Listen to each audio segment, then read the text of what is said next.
We're talking about self-pity, a fear that is created through loss and emptiness. Self-pity is a small, powerful demon that specializes in growing poisonous attitudes, destructive behavior, cursing, the blaming of others for everything that goes wrong. There's no acceptance of anything that that person is doing wrong when they've got these blankets of self-pity on them. They gotta find somebody else to blame, even if they know it is their fault. It paves the way for failure, hatred, condemnation, self-indulgence, criticism, sympathy-seeking, avoidance, and especially avoidance of chores or avoidance of things that need to get done, refusal, and loss. So the fear of loss can cause it to come on you, and then it brings in loss. So you keep losing.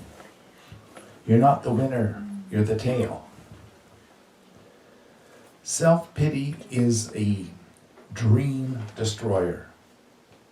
God may give you a dream, but when you go into self-pity, you destroy the value of that dream. You cannot claim it.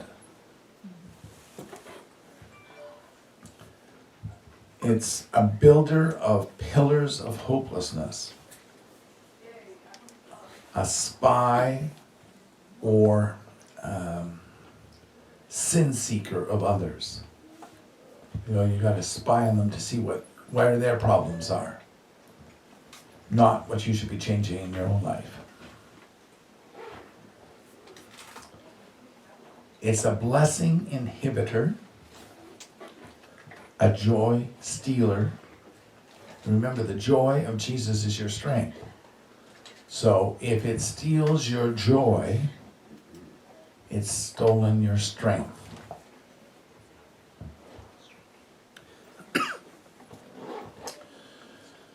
It is a self-curser and a purpose corrupter. You fail to see your purpose in life. It will destroy one's health, wealth, family, and trust in God. It just takes and gradually erode them all and get you locked closer and closer to it.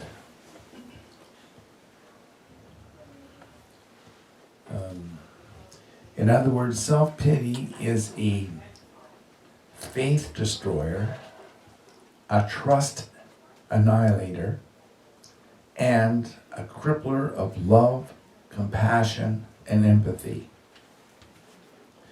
When it works with lust, blindness, deafness, and eating disorders may develop. Now, signs of self-pity. 1, moping on problems or past events, worries, or fears. 2 is stagnation. No ability to move to higher ground. When you're in self-pity, you look for the pits to crawl into and sink into, the muck and sanitation problems that exist at the bottom of the pit.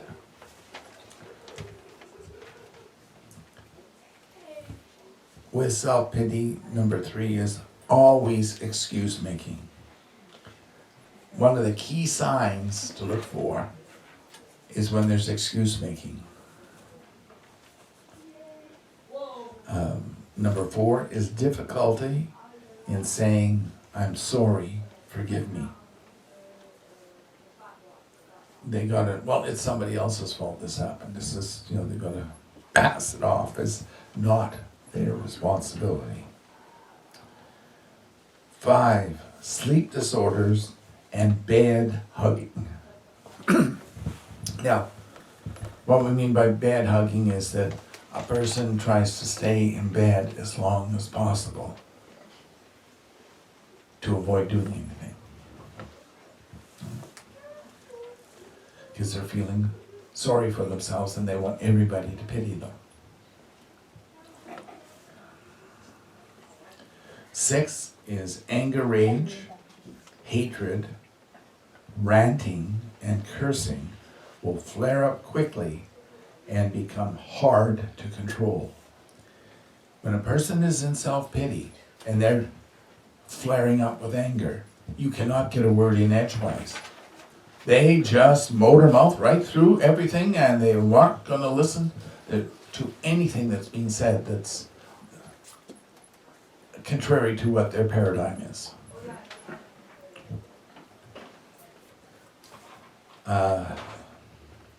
Number 7 is forgetting instructions quickly. And that's something you really watch for. If you give a person instructions in detail and 2 minutes later they can't remember what you said, then yes, there's a problem. And it always comes back to self-pity. Because it's a thief of your thoughts and puts in the wrong attitudes.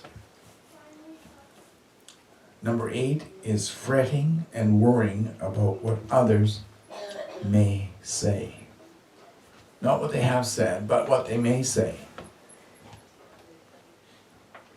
So they don't want to try anything, just in case they make a mistake. And that way they don't have to listen to what others may say. 9 is the clinger to dark secrets. And this keeps growing in numbers and size until it literally, they got so many secrets they can't move. And they're trying to get others to get trapped into, well, keep this a secret. And, you know. 10, rejoicing and praise are difficult unless it is where you're seeing abuse of others or punishment of others, then you're praising that they got theirs. They got the punishment they deserved. Okay? That's not compassion, that's not love, it's not empathy, and that's not forgiveness. Okay? And God says, if you go into that, He withdraws His protection from you. You're not going to be able to wear the armor of God. You will not have the cloak of righteousness. Okay? If you are celebrating the suffering or the effect of when somebody else is caught in their sin, then they got a problem. If you celebrate that or glow into it, all your protection is removed. Okay? You can suffer 10, 20, 30 times worse things than that other person is suffering, because everything that they would have deserved is now flipped over to you. That's why self-pity likes to cling to people, because he can make them suffer and suffer and suffer.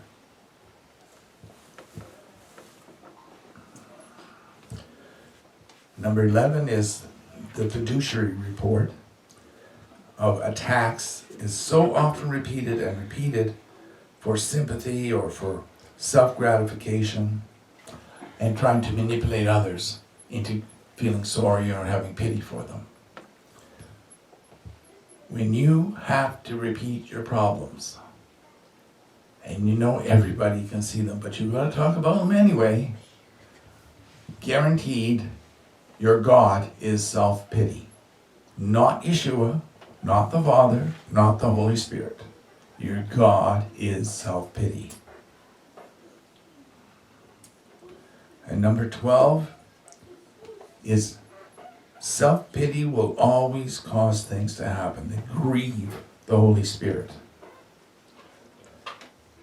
and become deaf to his corrections. You'll say, well, I can't hear from the Holy Spirit. Well, there's a reason. Yeah, there's a reason. A person will start to collect blankets of demons when 2 or more signs are present. So when you get 2 or more of these things present in your life, you're already collecting blankets and demons of self-pity.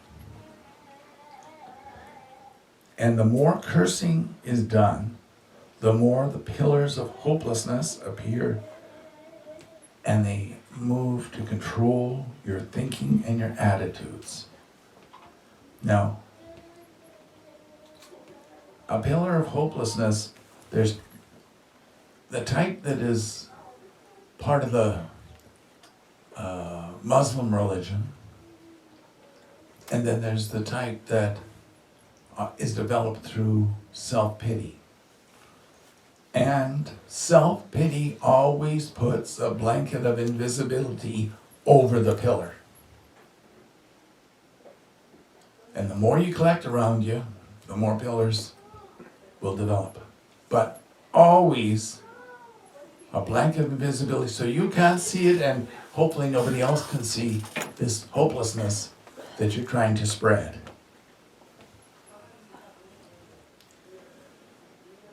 Releasing self-pity comes by laydowns and persistent reliance on the Holy Communion service. Or else, fears of change stop the break-offs. So you got to be very persistent with this. As self-pity is an iniquity, iniquity. It requires persistence to break the habit of calling it. The attitudes that are formed and the damage that is done by it. And it's just a small demon, but it's extremely powerful in getting control of people's thoughts and attitudes and destroying them. And with it, they will agree that it's better to go to hell than it is to rejoice in heaven. And they'll believe it. And you'd be surprised over the years how many people we have encountered that believe eternity in hell and suffering is much better than rejoicing and having fun and prosperity and growth in heaven. But that's the deception related by having a false god like self-pity.